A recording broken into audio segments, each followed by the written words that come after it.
Kembali bersama saya Joshua Manuel. Pada saat ini saya akan mengisi konten YouTube saya dengan materi yang baru. Oke. Bapak Ibu Saudara-saudara, saat ini saya berada di lingkungan Gereja Immanuel Makassar. Gereja Immanuel Makassar ini adalah bangunan tertua yang ada di Kota Makassar. Pada saat ini umurnya sudah mencapai 135 tahun. GBIM Immanuel Makassar ini dibangun pada masa kolonial Belanda, di mana banyak ornamen-ornamen bangunannya yang menyerupai bangunan Belanda pada umumnya. GBIM Immanuel ini juga termasuk situs cagar budaya Kota Makassar, Sulawesi Selatan. Jika bicara tentang gereja, apa yang ada di benak pikiran Bapak Ibu Saudara-saudara sekalian? Apakah hanya sebatas gedung dan menara yang tinggi? Jika tidak ada gedung dan menara yang tinggi, kita tidak bisa beribadah. Bapak Ibu Saudara-saudara sekalian, 2 tahun lalu pada tahun 2020 kita baru saja melewati masa pandemi. Masa pandemi ini masa yang sulit bagi kita, baik saya maupun Bapak Ibu Saudara-saudara sekalian, di mana kita dituntut untuk melakukan segala aktivitas kita yang biasa kita lakukan di luar rumah, kita lakukan di dalam rumah, baik bekerja, beribadah, maupun kegiatan yang lain-lainnya. Kita berpikir, apakah bisa kita beribadah di dalam rumah? Apa kita dapat bersekutu dengan Tuhan di dalam rumah, tidak di gereja? Dan itu sudah terjawab selama 2 tahun ini. Kita beribadah di rumah. Kita dapat membangun mimbar-mimbar kecil di dalam rumah untuk beribadah, bersekutu bersama dengan keluarga kita untuk memuliakan nama Tuhan. Fungsi gereja yang ada adalah sebagai tempat berkumpul dan bersekutu bagi orang yang percaya akan Tuhan. Di sini saya mau menyampaikan bahwa gereja ini bukanlah sebatas gedung, tetapi diri kita juga sebagai gereja. Sebagai gereja tentunya harus juga menghadirkan kerajaan Allah. Di dalamnya kita menjalani kehidupan kita sesuai dengan kehendak dan ketetapan Allah.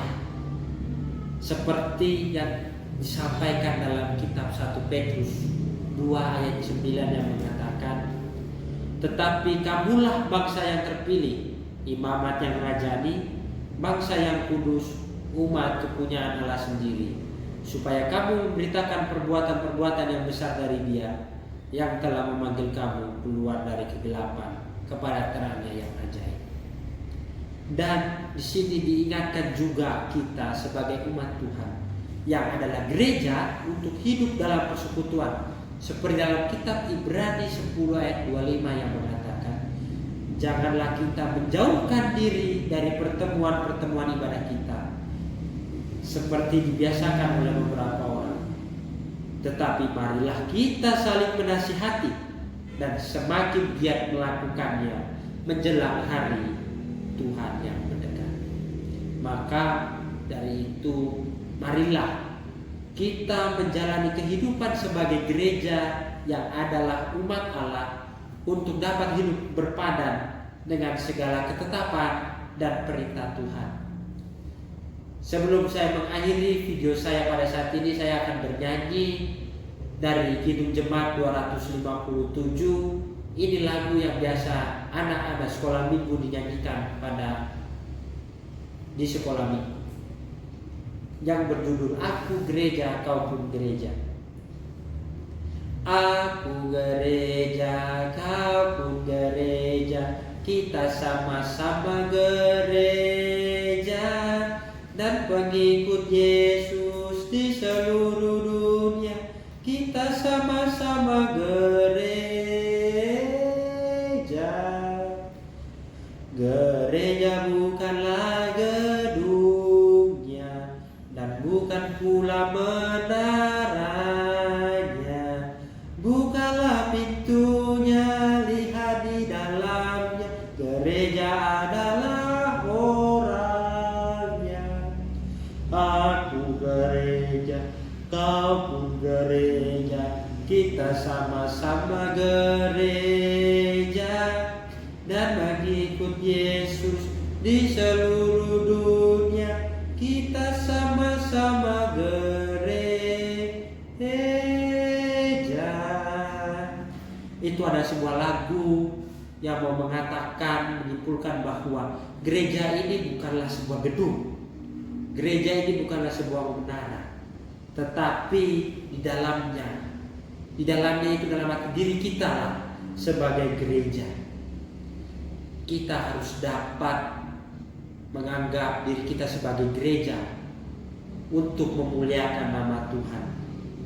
Kiranya Tuhan Yesus memberkati dan memampukan kita untuk sebagai gereja yang adalah tubuh Kristus. Demikian materi yang saya sampaikan untuk konten YouTube saya. Sampai bertemu kembali pada episode selanjutnya. See you. Tuhan berkati.